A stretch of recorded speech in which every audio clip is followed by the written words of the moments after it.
Hey YouTube, just giving you a very brief review of Gran Turismo 5, which it is great, it's a great game. Graphics, you can see, are absolutely amazing. I'm going to run through a few things that it's got. I'll start with the cars that you've got. One thing I will say is it takes a wee while to load. When you buy the game at first and you put it in, you're dead excited, wanting to go and buy your car or drive your car, ask for an update, so that's fine, and it asks you if you want to download the cars and the tracks so that it's quicker to load. If you want to play the game immediately, do not do this. It took me over an hour to download this. It comes up on your thing, on your screen saying it's going to take 1.5 minutes. Absolute rubbish. They've obviously got that completely wrong, so don't believe it. You want to play it, click no, go in, get a car and just start driving. But you can see the vast amount of cars. You've got all the Ferraris you can get. So you've got everything from a 1976 512 BB. You've got Scuderias, you've got 430s as a Scuderia. You've got the 458 Italia, which is a new car. Lovely, brilliant car. Not driven it yet, not got a high enough experience level, and also haven't got enough credits to buy the car. Enzo, dying to drive that one as well. I'm a Ferrari fan, so that's going to be amazing. The 2112, I think that is. No, it's not. That's the. Oh, it's P4. Sorry. That's. But you've also got this. You've also got the F10 Formula 1 car, which is this year's Formula 1 car that Fernando Alonso was chasing the World Championship with. Rather nice. And you've also got the 2007, which was also in the prologue. If you bought the prologue, Gran Turismo prologue, probably 3 years ago now. Probably 2 years ago if it was a 2007 car. So it's ended the 2007 season. Long time to wait for a game in between. I don't understand why they've done that, why it's taken so long to do it, because it's a great game, but it's not worthy of being that late. We've also got the McLaren car, new McLaren MP412, which is lovely as well. And I'll show you this wee feature. This is nice. If we can, so we'll go into the feature, and you can choose your paintwork.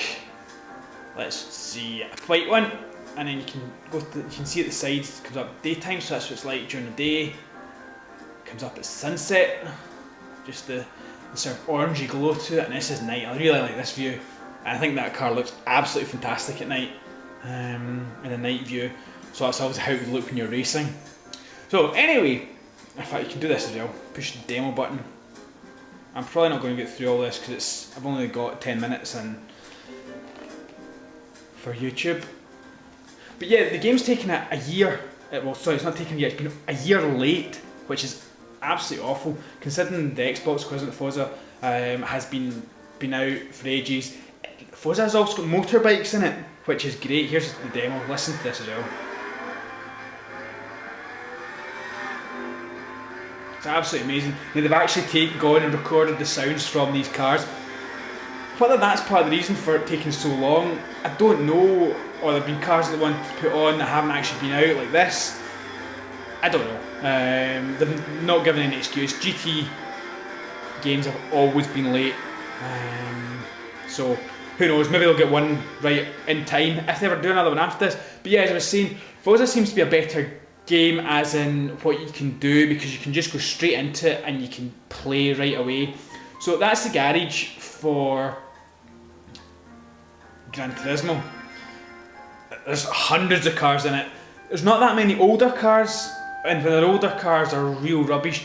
When you do start, I was really frustrated when I started playing it because I had to start with the worst car ever, and I was actually frustrated thinking the car I've got myself is actually better than this car, and if I want a car like this, I would go and buy one.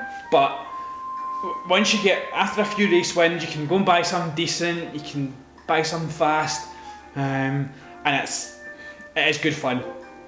Here's another one of the specials, which is the one that people will really like, is the Top Gear test track. You have to win this as well. Once you get to level 6, you can obviously level 1, level 2, 4, 6, and it just goes up. So that's the Mercedes driving school. It has a Top Gear track. That one there, you're basically just racing around the Top Gear track in a Caravanette, which is so slow. It's really, really hard. to get it. I say I've only had the game 12 hours. I've maybe played it for 2, but great fun to play. What else have we got? This is your races, your main event, your license. So you basically you go and you fight, not fight for your license, you drive for your license, and this is all the different challenges you've got. So the very first one you can see is a 400-meter stopping challenge. So what you've got to do is you've got to accelerate as fast as you can up to a white line and stop in a specific area. So you've got to try and work out your braking distance. It's great fun, it can take you a wee while to do, but really good fun doing that as well. And then it goes through everything else, such as your cornering, etc. And it goes right all the way up to your super license. So you have to obviously have your super license, I think, to drive the Formula 1 car. I assume, I don't know, I've not played it that much. What else do we have? Dealership, used cars, so you can go in and buy a used car. I'm not going to go through that because it just takes loads of time and it'll bore you. Maintenance on the cars. So if I go into my garage, this is what happens. So say I've got, I'll pick the Subaru Impreza. It's pretty slow at doing things like this as well, considering I've downloaded the thing at the beginning, taking ages. There we go, that's that. I'll come out that, and I'll show you this in here. So this is the maintenance area. Obviously you've been in for a race and stuff, your car's starting to look a bit manky, your car starts to wear as well, you have to get it tuned and get it serviced and things, which is great, and it does work. So here's the Subaru Impreza, and here we go, we're going to wash it. It is quite funny, this bit. So I'll wash it, and there you go. You guys can actually wash it for you, and then they clean it and stuff. So should you buy it? At this point I would say, yeah, definitely buy it. There you go, a nice gleaming Impreza. So yeah, I would buy it. I did buy it, and I think it's great fun. If you want a game that you can play right away, I don't know if I would buy this. I've not bought F1 2110, which is apparently a big competition, so I'll buy that soon. Yeah, I don't know which one's better. Maybe in the new year I'll give you a review of which one's better, but at the moment I think this game is just amazing. Every car handles differently, and that's what I like. So yeah, that's Gran Turismo 5. I hope this helps you understand a wee bit about it, see some of the graphics and things with it. So until next time then, YouTube, cheers, and if you like this video, please subscribe, like it, comment on it, and that's it. Till then, cheers.